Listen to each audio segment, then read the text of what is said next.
JEM is my name, no one else is the same. JEM is my name. JEM. What is that? Is that drama? Yeah, it is. Okay, cool. So, Rio asks Jerica to tell him everything. Whole truth. You know, holograms. And what's cool is he's not as fussed as much about the whole hologram thing or the pretending to be two different people. What really gets his goat is the fact that she cheated on him with Riot. And she's meekly, I mean, she understands it's not an excuse, but she's trying to explain the trouble that she's been having with the two different personas, right? She says, well, it's like, no, JEM did, and it's hard to figure things out when you have a different persona and everyone treats you differently. And to Jerica's credit, she realizes that ain't an excuse. And to Rio's credit, he doesn't accept it. And he shouldn't. And he vamooses. So that's not to say that that it would be wrong for these characters to ever come to any understanding or to make up or to end up together. This doesn't dramatically have to be the end of their relationship, but this is a solid reaction. This is an understandable emotional reaction to these events. I only wish that the whole Jerica's difficulty separating the two personas was dramatized a bit better, because it comes off as, I know what they were trying to do, and I mentioned it in earlier reviews, how this whole thing is ripe for interesting dramatic narrative, but it's just kind of coming out of nowhere. Like they just said, oh, you know, it would be a good idea, and yeah. So they were like, oh, we got to set that up real quick. So they jam it in there, and it results in this. And it works, but it's not as narratively satisfying because we intellectually understand what Jerica is saying, but we don't emotionally connect with it because it wasn't really dramatized as well as it could have been.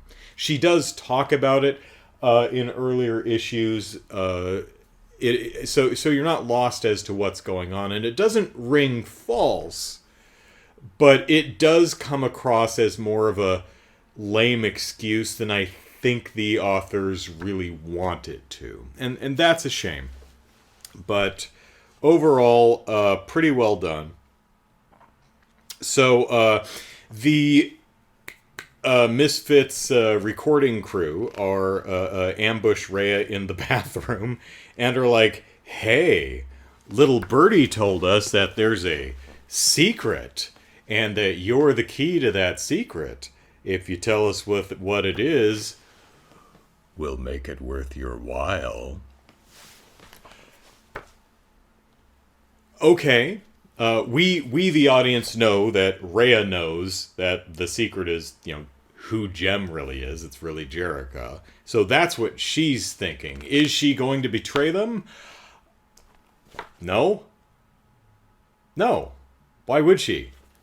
And that's kind of the problem I have. Now, it depends on exactly where they go here, but as of right now, there's no tension for me as a reader because I don't believe for a minute that she's going to betray her friends. Nay, her family. There are a couple of things that they could have done in the setup to make this tense, to make the reader think, oh no, there might be some danger here that she would spill the beans. Why? Well, as an example, maybe there's some issue with Rhea's family. They may need money. Her parents are sick of being anime parents who are always sick or dead or working in America, right? Her parents are, or her mom or someone is ill with an unspecified illness and unspecified disease and needs money for an operation, right? Maybe they're about to lose their flower shop or their home, or money's tight. And it's like, she could really use that money to help her family. Oh, gosh, right? There you go. There's something. They could also do something about the, in the last issue, they talked about, Rhea, your family, which I found kind of weird. At some point in this issue, everyone decides to leave Rio and Jerrica to hash things out. Or rather, Rio, they've hashed things out. Rio vamooses to the airport, and Jerrica's sisters are like, okay, we're going to go in and talk to Jerrica, and Craig and Stormer and Tony and everyone are like, okay, this seems to be a family thing, so let's all give them some space. You might work some drama into there where Rhea feels like she's part of the band, but like she's not a member of the family. You could, there's something you could do there. They're at the luau, and she feels like, as she puts it, a seventh wheel, because she's not paired off with anyone. Kimber's with Stormer, and Jerrica's with Rio, and Aja's with Craig, and Shayna's with Tony, and she's with no one. There's something you might be able to do from the fact that she's the drummer of the band, but she still doesn't feel like a member, an active participant. She's still somewhat on the outside. But they don't. But I do have to say, Rhea, nice arms. You work out. Well done. So Stormer is going to go to her hotel to check out and get her luggage, because she's going to stay at the Hale Holograms. I looked that up in a couple different places. I am not seeing a definition that means like beach house or something, so it's probably a different language thing. I didn't look that hard. There's nothing wrong with my Google foo. I wasn't really trying. Let's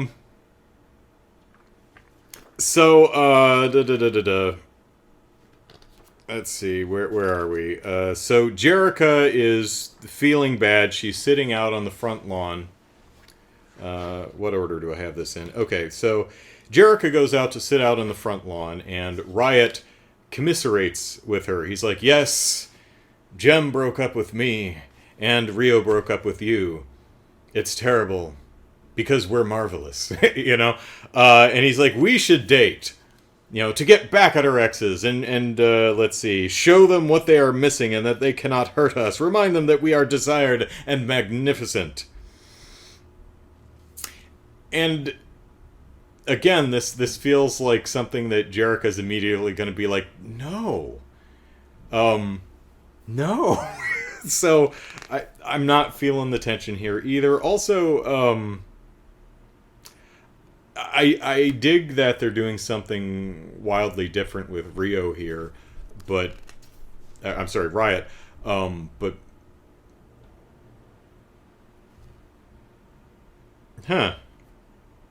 Riot is Rio with a T on the end. I just never noticed that. Wow.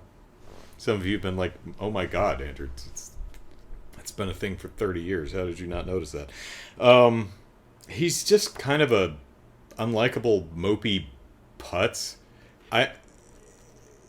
The cartoon version was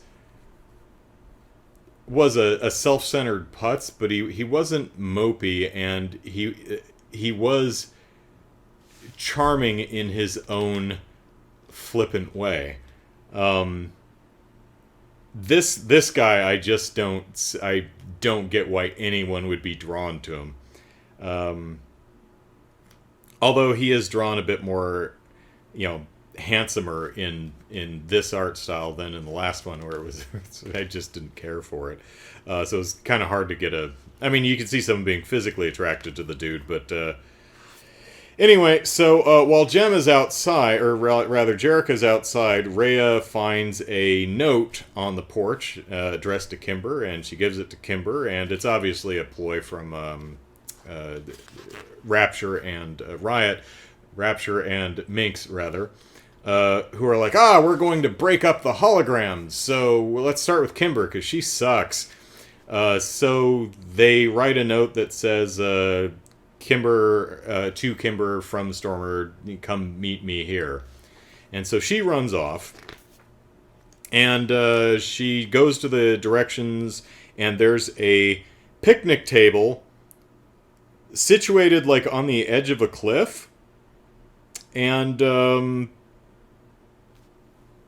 she falls off the cliff. I don't know if that was the plan. Like, is this the plan? Like, was there a picnic table situated on the edge of a cliff and they just took advantage of it? Or did they put a picnic table on the edge of a cliff, hoping that Kimber's klutzy enough to just fall off? I don't know. But anyway, Stormer comes home. Oh, I'm complaining about a lot, but when the story's not working, I just pick up a bunch of things. For example, when the girls are going back in the house to talk to Jerica because Rio just ran out, there's a panel where Stormer ordered a car, like an Uber or a Lyft or something like that, to take her to her hotel so she can check out. The next one is, I'm coming, she says, yelling at the car, but there's no horn honk sound effect, so I think that's a mistake.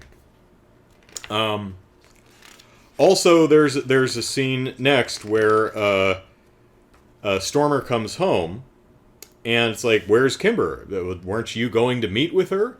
And Jerica's like, hey, didn't you say you gave a note from Stormer? And didn't you say... And it's like, you were outside the whole time. The way it's staged feels like this happened while she was outside and she just came back in. So I don't... It's just kind of weird. Anyway, we cut back to Stormer, and she's lying on the ground next to a lake of lava. So not only is... So I'm kind of amused by the idea that somewhere in Maui, there's a picnic table situated on the edge of a cliff of an active volcano.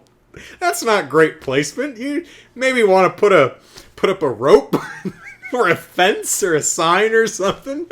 Or maybe don't put a picnic table on the edge of a cliff next to an active volcano. I'm not bothered by the fact if you're laying that close to lava, it would probably melt your face off, but whatever. So we seem to be doing the, what was the episode? Hot Time in Hawaii. And that one, I think Kimber gets kidnapped by Zipper, if I'm not mistaken, and he dumps her ass into a volcano. See, this is the kind of shenanigans I love. She falls off of a cliff and lands in a volcano. We have to save her. I love that. It's got its bright points. So I think this is only a 3-issue arc. So let's see how Truly Outrageous concludes.